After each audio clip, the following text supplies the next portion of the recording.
Saudi അറേബ്യയിൽ ചൂട് വർദ്ധിച്ചു. 50 ഡിഗ്രി ഉഷ്ണമാണ് കഴിഞ്ഞ ആഴ്ച രേഖപ്പെടുത്തിയത്. മനുഷ്യരെ പോലെ തന്നെ മൃഗങ്ങളും ഇഴജന്തുക്കളും കഠിനമായ ചൂടിൽ എരിപിരി കൊള്ളുന്നു. എന്നാൽ ഒരു വ്യത്യാസം മാത്രം. മനുഷ്യർ കഠിനമായ ചൂടിൽ നിന്നും രക്ഷ നേടാൻ എയർ കണ്ടീഷണറുകളെയും വാട്ടർ കൂളറുകളെയും ആശ്രയിക്കുമ്പോൾ മൃഗങ്ങളും ഇഴജന്തുക്കളും അവയുടെ താവളങ്ങൾ വിട്ട് പുറത്തിറങ്ങുന്നു. സൗദി അറേബ്യയിലെ കിഴക്കൻ പ്രവിശ്യയായ അൽ ജുബൈലിനടുത്തുള്ള നാരിയ എന്ന പ്രദേശത്തെ കൊടും മരുഭൂമിയിൽ കണ്ട ഒരു ദൃശ്യമാണിത്. സൗദി ഇലക്ട്രിസിറ്റി കമ്പനിയിലെ ഒരു ജീവനക്കാരനാണ് മരുഭൂമിയിൽ വൈദ്യുതി ലൈൻ സ്ഥാപിക്കാനെത്തിയപ്പോൾ കണ്ട ഈ ദൃശ്യങ്ങൾ ക്യാമറയിൽ പകർത്തിയത്.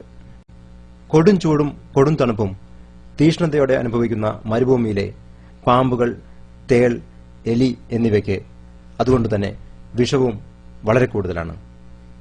8 അടി മൂർഖന്റെ കടിയേറ്റാൽ മനുഷ്യർ 8 അടി പോലും നടക്കില്ലെന്നാണ് നാം പഠിച്ചത്.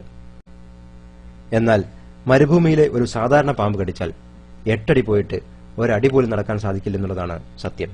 Narendran Cherukad, Amrita news, Riyadh.